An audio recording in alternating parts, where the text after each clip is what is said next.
नाज़रीन, प्रोग्राम रुपया पैसा में आपको खुशामदीद कहते हैं। बड़ी बारीक लकीर है जिस पर चलना पड़ता है। ज़ाहिरी बात है, बिजनेस का मौजू होता है, हालात वाक़यात मामलात के तहत। आजकल तो आप इकोनॉमी पे भी क्रिटिसाइज़ नहीं कर सकते, क्योंकि आप करेंगे तो वो हुकूमतों का मामला आ जाएगा कि उसकी हुकूमत, इसकी हुकूमत, उसका हामी, उसका हमदर्द।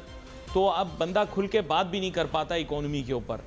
लेकिन इंशाअल्लाह हालात मुल्क के आहिस्ता आहिस्ता वक्त के साथ साथ बेहतर हो जाएंगे, या फिर हम अपने हालात बेहतर कर लेंगे। कोई एक चीज़ तो होगी ना, इंसान बेहतर से बेहतरीन की तलाश में रहता है, ये उसकी कुदरत और फितरत में शामिल है। खैर एनीवे, इसी चीज़ को आगे ले जाते हुए आपको पता होगा कि बहुत कम लोग उन मौज़ूआत पे बात करते हैं जिन पर मैं बात करता हूँ।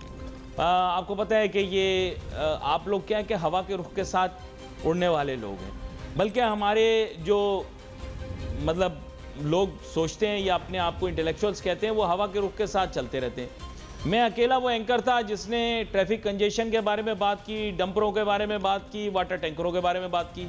लोगों ने कहा अबे ऐसे ही यार बकवास कर रहा है ये, इसको क्या पता क्या आता है क्या नहीं। Sorry, taken words back. लेकिन आप लोगों ने जो कहा मैं वही बता रहा हूँ आपको, क्योंकि आपकी कोई विजन तो है नहीं। आपको जो जहाँ लगा दे आप भागना शुरू कर देते हैं। हमारे बचपन के अंदर एक बच्चा था, उसकी आदत ये थी वो सड़क पर निकल जाता था। एजाज भाई गौर से सुनिएगा आप, ये बड़ा अहम वाकया है। तो एक हमारा दोस्त था, उसकी आदत थी सड़क पर वो निकल जाता था, बचपन की बात कर रहा हूँ, और गाड़ियों के पीछे भागता था। कभी रक्षा आता था, रक्षे के पीछे भागना शुरू कर देता था। फिर वो रक्षा आगे निकल जाता तो पीछे रह जाता था, तो ट्रक गुजरता था, ट्रक के पीछे लग जाता था, इधर दौड़ते हुए आ जाता था, फिर ट्रक निकल जाता था, फिर किसी बस के पीछे लग जाता था। तो आप लोगों की आदतें भी ऐसी हैं। मैं इन सारे मौजूआत पे नाजरीन बात कर चुका हूँ जिस पर आपके एंकर्स अभी बात करना शुरू हुए हैं। बल्कि जिस मॉन्टेसरी के अंदर इन्होंने एडमिशन लिया, आपका भाई उस यूनिवर्सिटी से ग्रेजुएट होकर निकल चुका है। नहीं समझ में आई? आपको समझ आएगी भी नहीं, क्योंकि आप लोग एलईडी के दौर में ट्यूबलाइट हैं। समझ नहीं आई? आएगी भी नहीं। ठीक है जी, इतना टाइम नहीं है। अब मैं यहाँ पे तालीम बालगान करवाने के लिए नहीं आया। अभी भी मसला ये, कोई बात नहीं कर रहा कि यार बजट आने वाला है। साईं अप्रैल का महीना, 2 महीने बाद बजट, किसी ने इस बारे में बात ही नहीं की। तो मैंने कहा चलो, ये मुल्क जो कहता है कि जनाब सुबह शाम मईशत के मुतल्लिक की गुफ्तगू करो, तो इनको ये तक नहीं पता कि बजट कब आना है। तो बजट के बारे में आज गुफ्तगू करेंगे, और बजट के बारे में कुछ ऐसी बातें करेंगे जो कि निस्बतन आसान हो, कैपिटल मार्केट से भी जुड़ी हुई हों, बिजनेस से भी जुड़ी हुई हों, और सबसे मुतवाज़िन जो हमारे फाइनेंस या इक़्तिसादियात के शोबे में बात करने वाले शख्स हैं, जनाब एहसन मेहनती साहब, उनको आज दावत दी है। वेलकम करता हूं सर आपको शो में। थैंक यू एहसन मेहनती साहब, मैं आपके साथ यही गुफ्तगू करना चाह रहा था कि जो मामला है वो कुछ हुस्नोयत का है कि हमारा बजट जो है वो कि अब बनाने की तैयारियां हो रही हैं। मुख्तलिफ इदारे, मुख्तलिफ तिजारती तंजीमें सब अपने वो क्या कहते हैं गुजारिशात भेजेंगे। गुजारिशात के ऊपर कुछ नज़रसानी होगी, नज़रसानी होने के बाद छटाई होगी, छटाई के बाद कुछ चीज़ें एक्सेप्ट कर ली जाएंगी, कुछ चीज़ें रिजेक्ट कर ली जाएंगी। लेकिन यहाँ पर मैं आगाज़ ही इससे करता हूँ कैपिटल मार्केट से। कैपिटल मार्केट्स वालों ने भी कुछ सजेशंस, कुछ एडवाइस, कुछ कंसीडरेशंस अपने जहन में रखी होंगी। मैं चाहूँगा अगर आपके जहन में कुछ हैं तो हमारे नाजरीन के लिए पेश करें जी। देखिए, आई थिंक कैपिटल मार्केट्स जो हैं वो इस वक्त आउट परफॉर्म कर रही हैं, और उसकी वजह ये है कि कुछ हद तक जो है र्यूमर्स भी हैं, और कुछ हद तक जो है जो हमारे नए एडवाइज़र हैं टू प्राइम मिनिस्टर हारून अख्तर साहब, उनकी तरफ से भी कुछ सजेशंस दी जा रही हैं कि ये कुछ सुपर टैक्स जो है इसके अंदर कुछ छूट दी जाए, कॉरपोरेशन टैक्स के अंदर जो है वो कमी की जाए, कैपिटल गेन टैक्स है उसके अंदर कमी की जाए, ताकि जो फॉरेन इन्वेस्टमेंट जो है पाकिस्तान मार्केट से निकल गई है वो इन्वेस्टमेंट जो है दोबारा पाकिस्तान मार्केट का रुख करे। जो कि हम पिछले 2-3 सालों से देख रहे हैं कि फॉरेन इन्वेस्टर कंटिन्यूसली जो है मार्केट के अंदर सेलिंग कर रहा है। तो आई थिंक कि जो मार्केट का रिवाइवल है वो इसी चीज़ पर है, इसी बेसिस पर है कि फॉरेन इन्वेस्टर जो है दोबारा मार्केट का रुख करे और मार्केट को किसी भी तरीके से सपोर्ट करे। तो इस नौयत पर जो है जितने टैक्सेस कैपिटल मार्केट्स पे लगे हुए हैं, अगर उसके अंदर कुछ इन्वेस्टमेंट हमें फॉरेन इन्वेस्टर को देनी पड़े, कुछ मराते, तो आई थिंक कि ये इसके अंदर कोई हर्ज नहीं है। तो आई थिंक कि जो इस वक्त इन्वेस्टर जो हैं वो चाहते हैं कि जितनी मराते मिलेंगी उतना जो है इन्वेस्टमेंट एनवायरनमेंट जो है वो कन्वीनियंट होगा। ये बड़ा अहम नुक्ता आपने पेश किया।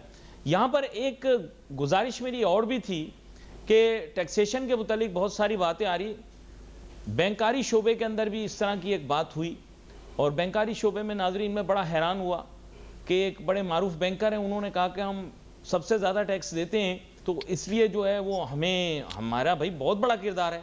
नाजरीन आपको मैं बताता चलूँ, मैं इक़्तिसादियात का एक अदना सा तालिब इल्म हूँ, और मैं आपको ये बता सकता हूँ कि हाई टैक्स रेट बैंकारी पर इसलिए होते हैं ताकि उनकी आमदन में उनको फ़ायदा हो।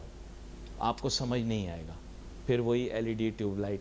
अच्छा, ये हमारी कॉरपोरेट एलीट भी है ना, ये पूरा चस्का लेती है इस बात का कि हमारी कौम को बेचारी को इक़्तिसादियात और माशियत के बारे में कुछ नहीं पता। नाजरीन, जो बैंकारी इदारे होते हैं ना, यहाँ पर टैक्स की परसेंटेज जब हाई होती है ना, तो इनको इनकी आमदन में फ़ायदा होता है। ये अब इतनी आसानी से एक प्रोग्राम में तो मैं नहीं समझा सकता, लेकिन ज़ाहिर बात है इक़्तिसादियात के शोबे के माहिर भी हैं एहसन मेहनती साहब, इनको मैं ये सवाल तो नहीं पूछूंगा, लेकिन ज़ाहिर बात है I don't want to put him in hot water, लेकिन मैं इनके सामने यही चीज़ रखना चाहूँगा कि एहसन मेहनती साहब बेनिफिट्स और प्रिविलेजेस इस दफ़ा कह रहे हैं कि ये जो हमारे तनख्वाहदार तबके के लोग हैं उनको भी ट्रांसफ़र करेंगे, सिर्फ कॉरपोरेट्स जो हैं वो टैक्स बेनिफिट्स नहीं ले सकेंगे, बल्कि कॉमन मैन और सैलरीड पर्सन के लिए भी कुछ बेनिफिट्स ला रहे हैं। इस मुतालिक आपने भी कुछ सुना है? देखिए, ये तो प्रपोजल्स होते हैं। आई थिंक ये सब्जेक्ट टू आईएमएफ अप्रूवल है। आईएमएफ कोई बहुत ज्यादा फेवरेबल जो है वो हमें नहीं कोई इंडिकेशन देता है कॉर्पोरेट सैलरी क्लास के लिए, बट अब ये तो जाहिर है पॉलिटिकल इसमें मनूवरिंग भी होती है और सजेशंस होते हैं। उसका जो अल्टीमेट अप्रूवल है वो आईएमएफ की तरफ से होगा।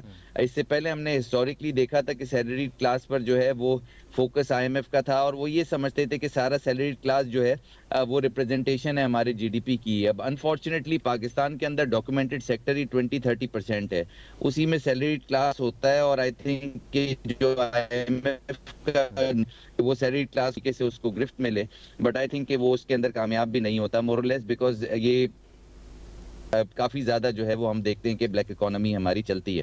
तो टू अनफॉर्चुनेट इस वक्त हम प्रपोजल्स देख रहे हैं, बट वी हैव टू सी कि आईएमएफ की अप्रूवल उन प्रपोजल्स में किस तरह आते हैं। जिन प्रपोजल्स के अंदर कॉर्पोरेट टैक्सेशन की जो है, जिस तरह से मैंने कहा कि मरातें की जो रिकमेंडेशन दी जाएंगी, उस तरह से सुपर टैक्स की भी जो इसके रिजॉल्व के लिए या उसको ड्रॉप करने की जो सिफारिशात हैं। बट अनफॉर्चुनेटली हमारे टैक्स कलेक्शन टारगेट होगा तकरीबन 15 ट्रिलियन का।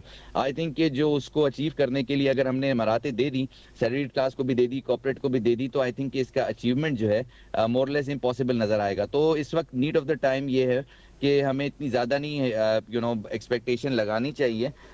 टू अनफॉर्चुनेट कि हमारी टैक्स कलेक्शन टारगेट्स इतने हाई होंगे कि वी शुड नॉट एक्सपेक्ट कि ये मरातें जो हैं अक्रॉस द बोर्ड कहीं भी हमें नजर आए। बट फंडामेंटली हमारी इकोनॉमी काफ़ी ज़्यादा आप देख रहे होंगे कि स्टेबल हुई है। अच्छा, ये जो बात 4.1 बिलियन डॉलर की रेमिटेंसेस आई, पे देखें नॉन कोहेरेंस जो है ये एक बहुत बड़ा प्रॉब्लम बन गया है। सॉरी, मैं आपने बड़ी गहरी गुफ्तगू की, मेरे ख्याल समझने वाले लोग समझ गए होंगे इस बात को, लेकिन हमारा नॉन कोहेरेंट बिहेवियर जो है वो शायद बजट में भी रिफ्लेक्टिव हो। अभी भी आपने देखा कि मिनरल्स का हमने इतना बड़ा इवेंट किया, साथ ही जो है वो गैर मुल्की रेस्टोरेंट्स को नजर आतिश कर दिया गया, तो वो जब वो लोग मौजूद थे यहाँ पर इस तरह के वाक़यात पेश आना काउंटर प्रोडक्टिव हो गया। मेरे ख्याल से इतनी एफर्ट की गई, इतने I think billions of rupees इस पूरे एफर्ट में खर्च किए जाएंगे और उसके नतीजे में बिलियंस ऑफ डॉलर्स की इन्वेस्टमेंट आएगी। तो आपके ख्याल से ये जो नॉन कोहेरेंस है स्टेटमेंट्स में, एक्शंस में, इसकी वजह से क्या प्रॉब्लम्स हो सकते हैं पाकिस्तान को? देखें, ये तो अब काफी हद तक कम हो गए हैं। पहले तो ये बहुत ज्यादा होते थे। अब ये जब नए जो फाइनेंस मिनिस्टर औरंगजेब साहब हैं, इनके ज़माने में एटलीस्ट थोड़ी सी हम देख रहे हैं कि इसकी डेलिकेसी कम हो गई है। बट यस, ये तो जो है पॉलिटिकल इसको बयासेस होते हैं, ये इसको तो उस एज पे लाने के लिए कुछ ऐसी बातें होती हैं। जिस तरह से हमने इनिशियली टैरिफ भी लगाते हुए यूएस को देखा था, तो हमने कहा था कि जो हमें उसको जाकर जो है नेगोशिएट करेंगे, बट यूएस ने ऐसी कोई बात नहीं की थी इनिशियली। बट अब इस वक्त हम देख रहे हैं कि काफ़ी ज़्यादा हमारे चैलेंजेस इस वक्त हैं, जिसके अंदर टैरिफ को भी रिजॉल्व करना है हमने, साथ में जो हमारे मिनरल डिपॉजिट्स हैं उसको भी हमने इन सिक्योरिटी खदशात के बावजूद इनको हमने किसी भी तरीके से जो रिजर्व्स हैं हमारे गोल्ड के और कॉपर के, इनको हमें निकाल के जो है वो हमारे किसी तरह से फॉरेन एक्सचेंज रिजर्व बिल्टअप करने। तो आई थिंक ये चैलेंजेस बहुत सारे हैं।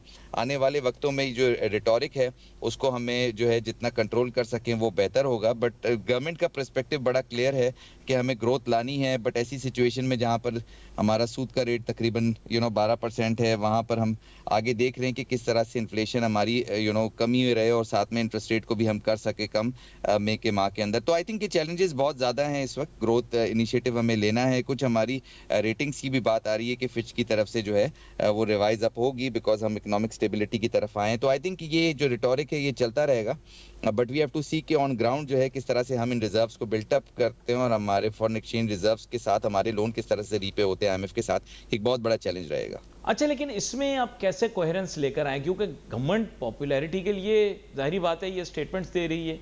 आपने बड़ी अहम बात की है कि सब्जेक्ट टू आईएमएफ अप्रूवल हैं ये सारी चीज़ें, और प्रॉब्लम ये है कि अगर गवर्नमेंट जो है वो कोहेरेंट हो जाती है तो उसके लिए पॉलिटिकली बहुत ज़्यादा उसको मतलब ज़र्ब लगेगी। अगर वो आईएमएफ के साथ अलाइन करके सारी चीज़ें डिस्कस करती है तो उसके लिए बहुत बड़ा प्रॉब्लम है, वो भी इसी तरह का आउटकम होगा, पॉलिटिकली फिर ज़र्ब लगेगी। तो ये कैच 22 सिचुएशन बन गई, क्या कहते हैं आप? राइट कि ये इस वक्त हम एक डेलिकेसी में हैं, बट जिस तरह से मैंने इससे पहले आपको इंडिकेट किया कि हमारे जो इकोनॉमिक डेटा है वो काफ़ी मुस्बत होगी, या ये ऑयल प्राइसेस के जो जी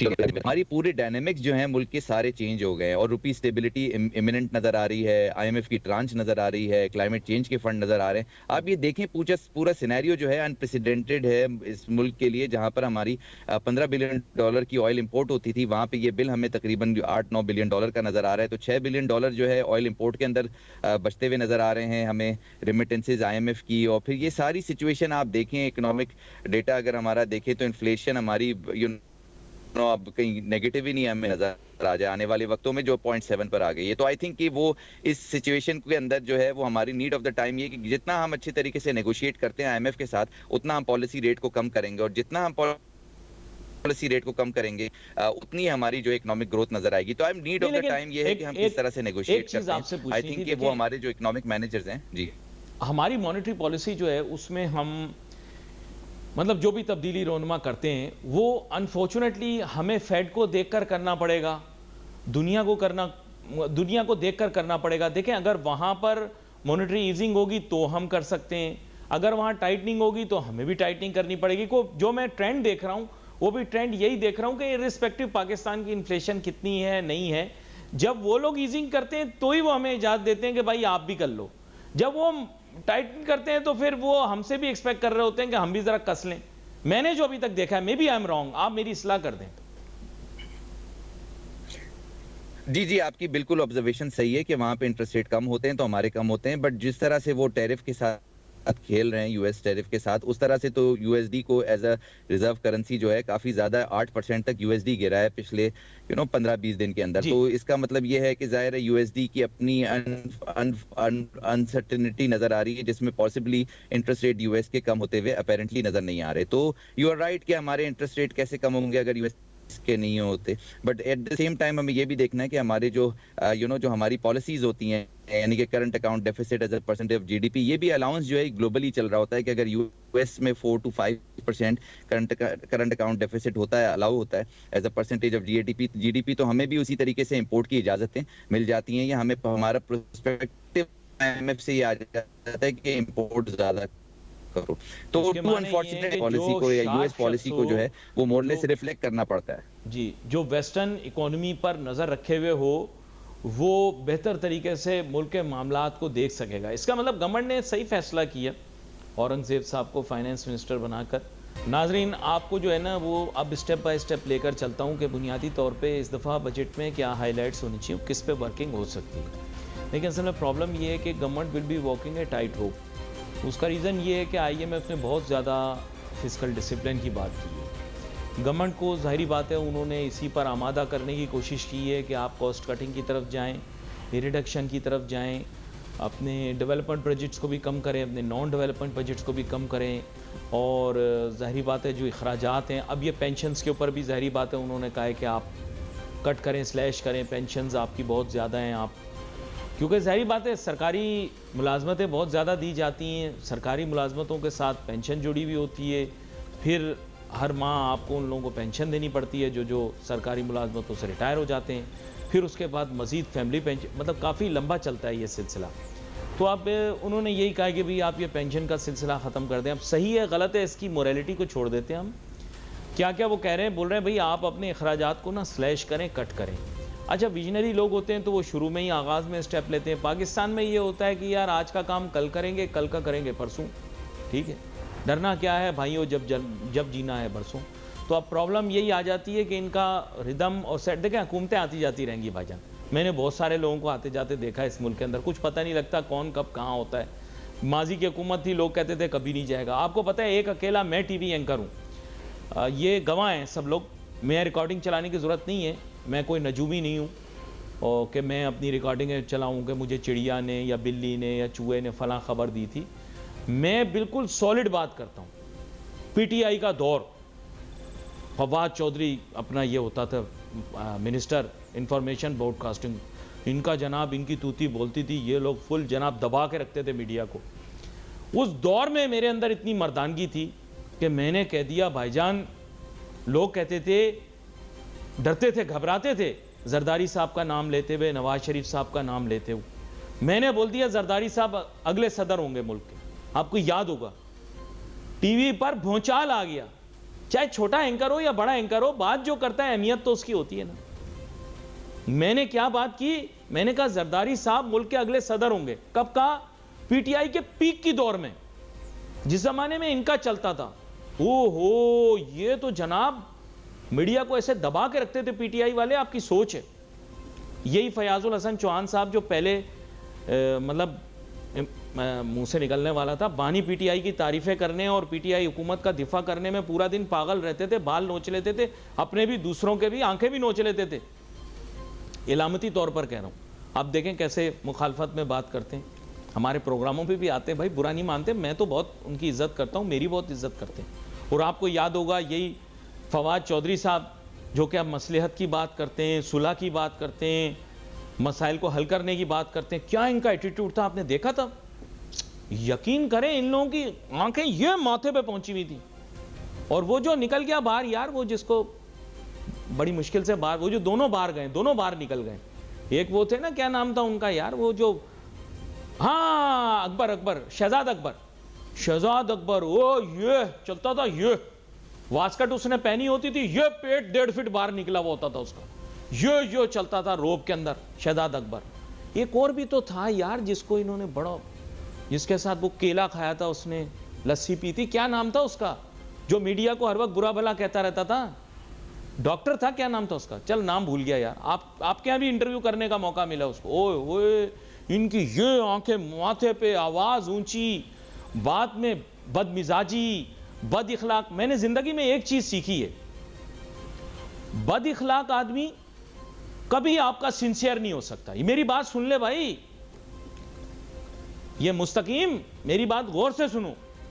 बद इखलाक आदमी और गाली देने वाला आदमी कभी आपका सिंसियर नहीं हो सकता। क्योंकि देखिए, बद इखलाक आदमी आज आपकी खातिर दूसरों के साथ बद इखलाकी कर रहा है, कल आपके साथ करेगा। देख लो, ये मिसाल है। दूसरी बात यह है कि वो शख्स जो ज्यादा गाली देता हो, मुगल्लसात बकता हो, उस शख्स से मैं दोस्ती नहीं रखता, बुरा ना मानो। उसकी वजह यह है कि आज वो दूसरों को दे रहा है, कल आपको देगा। और ये मैं आपको साइन करके देता हूं कि यही हुआ है इनके साथ। ये खुश होते थे जब दूसरे सियासी मुखालफिन को लोग बुरा कहते थे, नून लीग वालों को बुरा कहते थे, उन पे तोहमत लगाते थे, उन पे इल्ज़ाम लगाते थे, ये खुश होते थे, तालियां मारते थे, सोशल मीडिया पे शेयर मारते थे। आज करना क्या हुआ यार, ज़माने को पलटते मैंने बहुत देखा है, यकीन दो। आसमानी मोड़, दिन को कुछ, शाम को कुछ। और पाकिस्तान में ओहो, आप कुछ नहीं कह सकते कब कौन आ रहा है, कब कौन जा रहा है। ये हमारा इजाज़ है ना, बड़ा दीवाना था मुशर्रफ साहब का। मुशर्रफ साहब को भी इसी तरह चढ़ा दिया। जोर आपके तो मोहब्बत करने वाले अपने तो अपने होते हैं, आप तो कराची वाले हैं, आप कराची आइएगा। वो कराची पहुंचे मुशर्रफ साहब, अब तो दुनिया में नहीं रहे, उनका जिक्र नहीं मैं कर रहा। एयरपोर्ट पे ठाटे मारता समुंदर आएगा। मैं कहा 2, 2.5, 3 हज़ार लोग थे। जो ही पता लगा कि मुशर्रफ साहब को पकड़ लेंगे, वो लोग अपने घर चले गए, शार्ट हो गए। हाँ, उन रास्ते में बेगम को गोलगप्पा खिलाया, उन्होंने बोला चल भाई आजा। बस सुन लो ये मेरी बात, मैंने बहुत सारे ऐसी ऐसी चीजें देखी मैंने अपनी इन गुनाहगार आंखों से कि मैं आपको क्या बताऊं। इस मुल्क में कुछ पता नहीं चलता। तो हम यार बात क्या कर रहे थे, आप देखें ना यार, मुझसे बातें बहुत करवाते हैं गलत गलत, मुझे सही रास्ते पे रखा करें। मेरा टॉपिक है इकोनॉमी।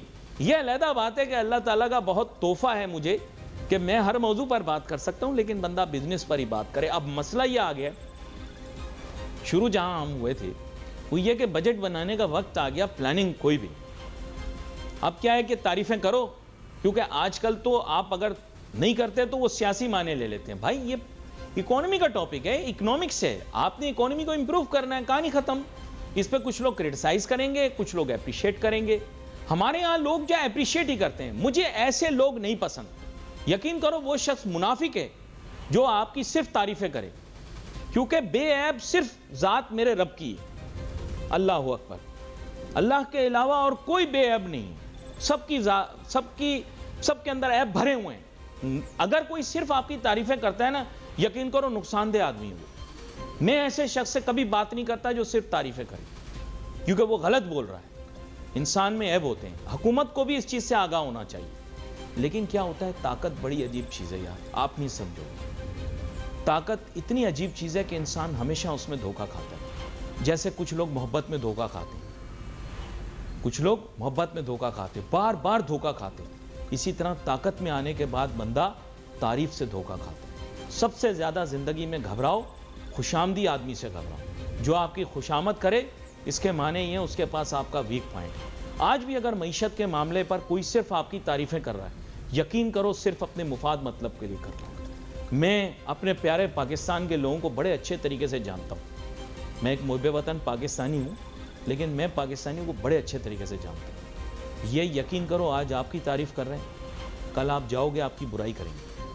मैं आपको बता रहा हूँ ना, मैंने इनको देखा है। ये इसी टाइप के लोग हैं। ये कुर्सी को सलाम करते हैं। आज कुर्सी आपके पास है, सबसे अच्छे आदमी आप हो। कल नहीं होगी, सबसे बुरे आप होगे। और जो नया आदमी कुर्सी पे आया होगा उसको कहेंगे यार वो पिछला था, बड़ा जालिम था, बड़ा ख़राब था। ये इसी टाइप के लोग हैं। खुशामदी आदमी पर यकीन किए बगैर मुल्क की माशी पॉलिसियाँ बनाएं, इकोनॉमिक पॉलिसीज़ बनाएं, ड्यूरेबल बनाएं और मुल्की मुफादात को सामने रखें। जब आपके जहन में इंसानियत का तस्वर ठीक हो जाएगा, यकीन करें आपकी इकोनॉमिक पॉलिसीज़ अच्छी बनेंगी, इंट्रूसिव नहीं होंगी, प्रोग्रेसिव होंगी, बेनिफिशियल होंगी, आवाम के लिए बहुत अच्छी होंगी। और ये इस चीज़ पे वर्क करें, मेरा जहाँ तक ख्याल है। सॉरी, मैं इधर उधर ज़रा बहक गया, कोई गलती हो गई तो माफ़ कर देना। वक्त कम है, महदूद है। We wait for messages on Facebook. Ali Nasir हमारी टीम को जा दीजिए। अल्लाह हाफिज़।